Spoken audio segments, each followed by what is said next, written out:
Good morning to our today's coffee and consulting at your desk. I hope you are all well and celebrated yesterday our national holiday. Good. Before we start, on the right-hand side, you will see our slides. So please download them while we have the presentation so that you can have them also for later. In addition, also on the right-hand side, there's a box where you can ask questions to us, which we are happily answering then after the first about 15 minutes when I'm talking about going back to US usual business. The topic we have actually chosen because we had an increasing number of companies asking us about business trips to the US and whether that is now all going back in the normal mode, or what they need to do if they want to send people to the US on business trips.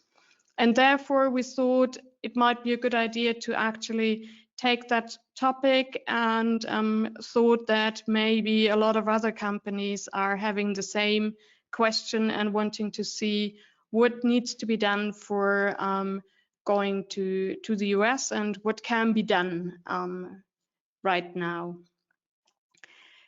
So please ask any questions you might have to that topic in the right-hand side. Put down the question during now the presentation so that we can answer them after it. What do you need to think about or take care when you send people on business trip to the US?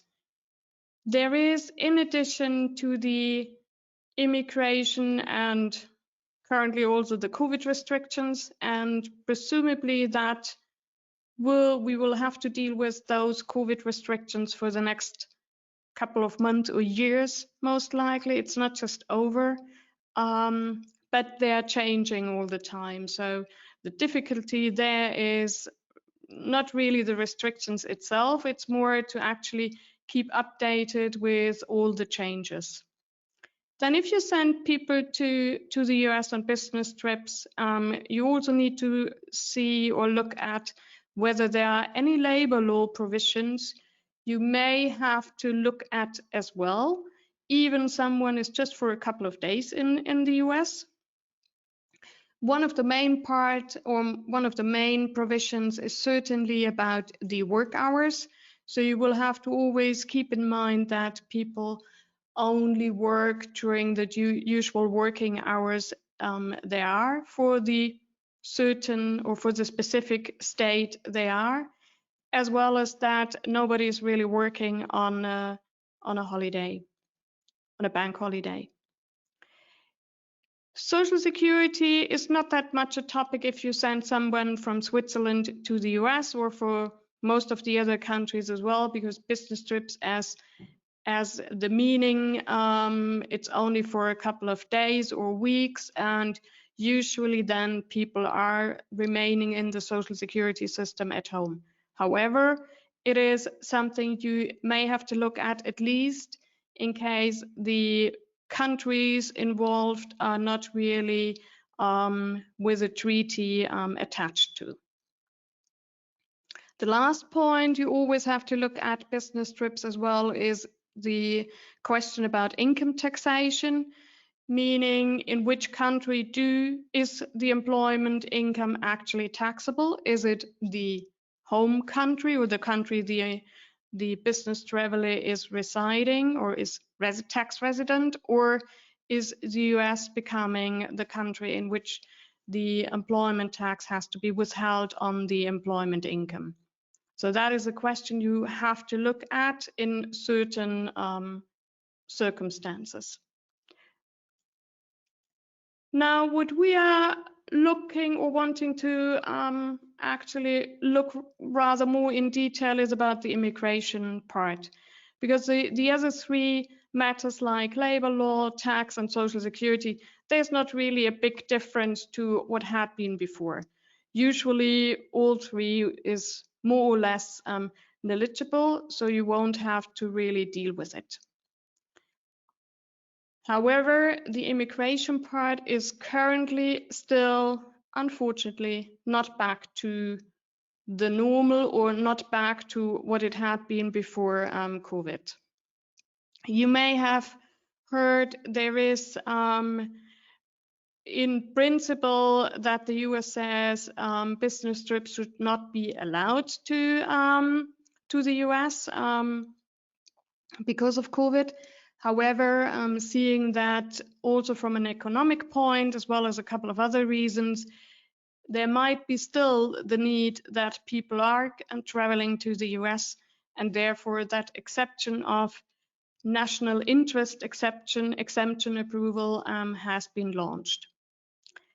Now, before we go into detail, we just look at what the immigration process is itself.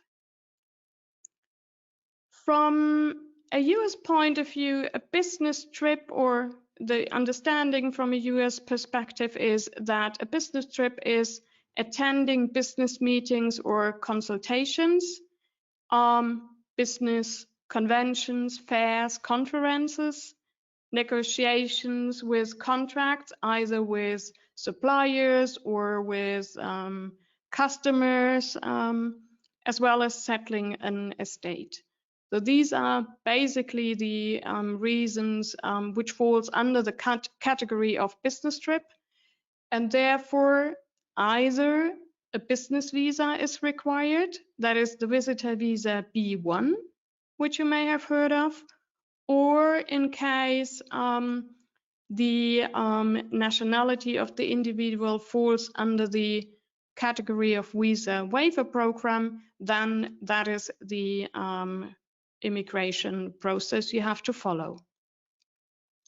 So in principle it is, you will need to have a visa B1 unless the employee or the nationality of the employee is falling under the visa waiver program. We will look at the next slide quickly what the countries are. If we look, or if we see for Swiss people going to the US, then Switzerland is falling under the category. So what we have to look at, or the process for Swiss nationals, is that we need that ESTA application, which is still valid and still needs to be done, unless you have already a valid one. So you just can keep on going on that one. As well as we have to look at to get that national interest exemption approval, which we will look in the next one of the next slides. In case now you are not falling under the visa waiver program, the only thing which you need to do in addition is you will have to follow the visa application process, which means in the end you get a visa stamp in your passport. What also has not changed during COVID is that the US usually thinks that anybody who wants to come to Switzerland, to the US, is actually wanting to immigrate to the country, and therefore you always have to demonstrate that actually that is completely wrong. You are just wanting to visit the US for a couple of weeks, months, or if you are on an assignment for years, and then you always want to go back to your home country. That is a key part which is currently being looked at a bit more strictly, and usually you will be asked the one or the other question when you enter the country, so meaning crossing the border, and those customs usually asking you a couple of questions which you have to answer in the correct way, so that they get the impression that you definitely are only being here for a certain period and then returning back home. As said, here are the countries which are falling under the visa waiver program. So basically what you need to do is you need to look at the citizenship or nationality of the employee, And then you can see whether that employee will actually fall under that category. In case now you will need a business visa, which is the B1 visa, then we advise currently to really look at the US Embassy or Consulate website and to see whether what the process is really. We have outlined here the general one. However, we also have realized that depending on which consulate you have to deal with, the process is changing slightly. In principle, you would need to fill out that visa application form DS-160. You can complete that online. You only have in the end to print out the application form confirmation page and take that then with you to the interview, because there is in the end an interview required at the consulate or the embassy, whichever is relevant for you. You also will then have to upload a photo, and there's a huge document on the embassy or consulate websites. You can find there what are the photograph requirements for the photo. And the last part is actually just scheduling an interview. Usually they are quite flexible, but you may also have seen that it depends a bit on to which consulate you go. There are a couple of which usually you can get quickly an appointment, and there are a couple of where it takes quite a while. Now we have selected or take a print out from the page from the US Embassy in Bern, and they will see that the appointment waiting time for a visitor visa, which will be the business visa, will be falling under that category. There's indicated 999 calendar days. So basically at the moment, you cannot just go on the website and book an appointment. Currently, the process is you first have to see whether you can get the national interest exception, and based on that, you can then go back and make an appointment. And there they will send you a link and the information about taking the appointment.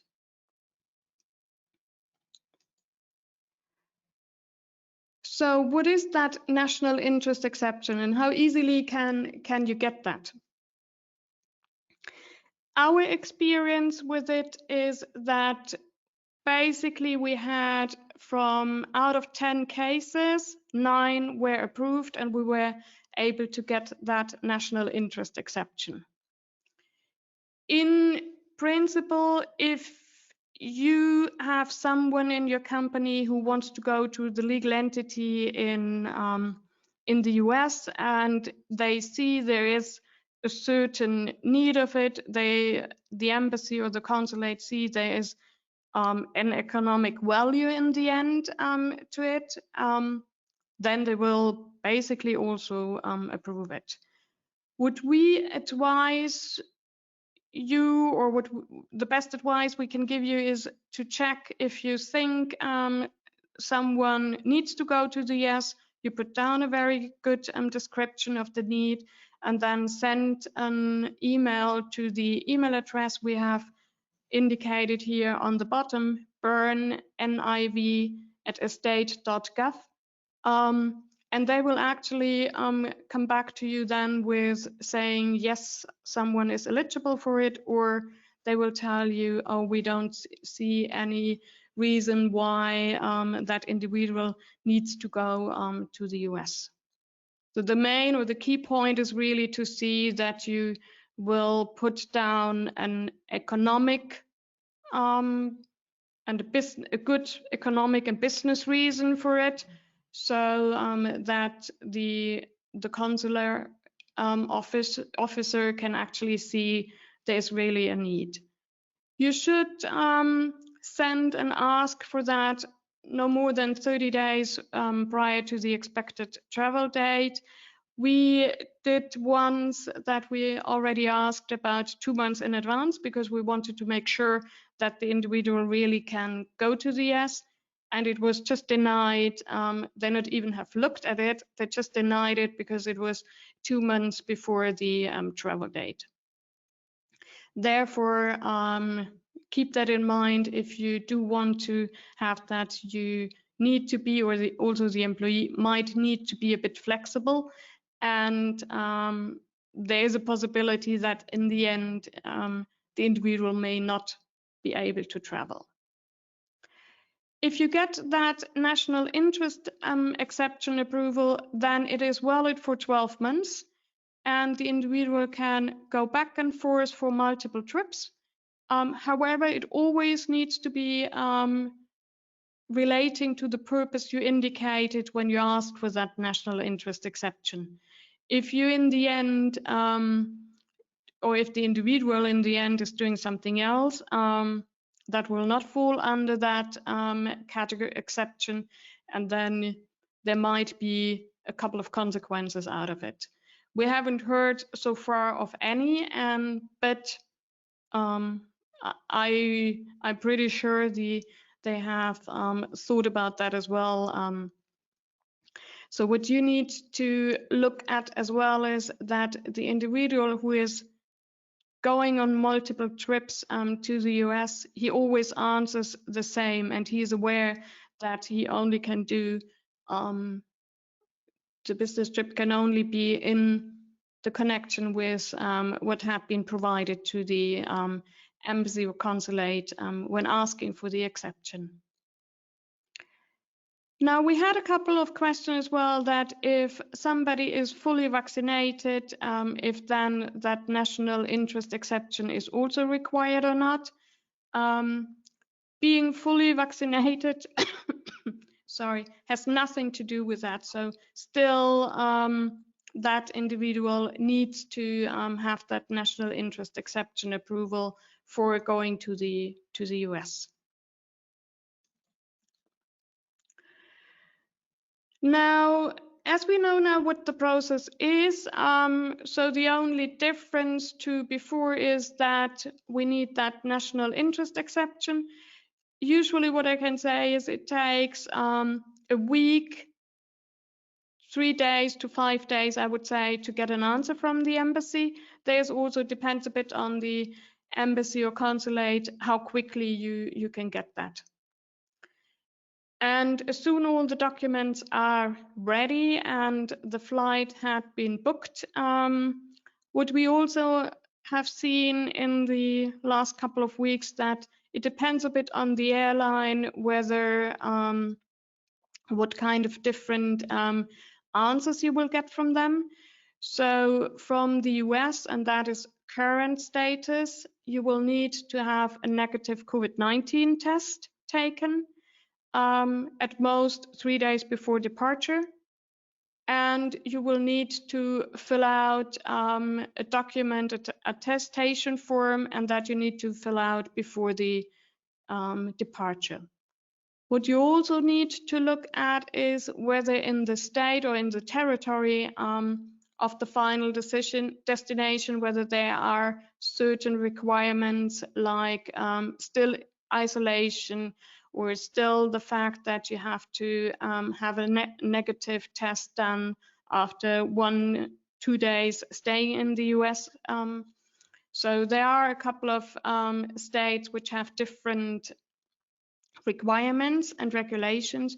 So what you have to do in the end, you have to look at them on top of it. There's also, these are the current information that can change today already. So please always go back to the website from the embassy or from the US to look at what the current requirements are, as well as take the guidance you get from your airline. So we are more or less back to normal. However, there are still still a bit to go, and currently we also see that national interest exception approval, which is required for someone going to the US, will not change that quickly, because it was just on the 6th of July, the American government indicated they will have an extension of it. So we will most likely have that until the end of the year. We have so far not received a lot of questions. So please, if you have any questions, then now would be the right time to actually send them to us so we can answer them, unless everything is clear for you and you exactly know what you need to do for your staff or for yourself if you are intending to go to the US. There's one question, which is our employee is going for maintenance work to the US as a supervisor. Will we be able to use the business visa, or do we need to do anything else? The answer is, if the maintenance work is relating to a contract which had been established when maybe the machine was sold to the American client, and in that contract was from the beginning indicated there's maintenance work as well to be done, and if it's only then for a couple of days, then usually that can fall under the business visa, and then you just have to look at whether the individual is falling under the visa waiver program or not, as well as have asking the question to the embassy or the consulate whether there's an additional national interest exception approval to be issued. Usually they will not deny it because it's an American company actually requesting it, and the American company has the machine the individual should maintain. So I don't expect that there will be any problems in getting that approval, and therefore that is not a problem at all, that that individual can go to the US. Okay, if you don't have any other questions, then I can just tell you what you can expect next month from us. On the 6th of September, it's our next coffee and consulting at your desk, and it will be most likely the only one which will be held in German. It's about the region Germany, Austria, and Switzerland, and about the fact of the payroll for people living in one country but working in the other country, or actually working in two countries out of that region and living in another one, and the problems or the challenges, most likely better to say, for the payroll department as well as for the individuals to make sure that everything is compliant. And the next seminar from our side is on the 15th of September. It's also about payroll. So September is more or less our payroll month. It's about shadow payroll and what the challenges are about the tax and social security compliance, because we see in practice that a lot of companies and payroll departments have a bit of a problem or have difficulties in the end to make sure that everything is compliant and in line with the law. And our next webinar is on the 10th of August about tax compliance in the international area.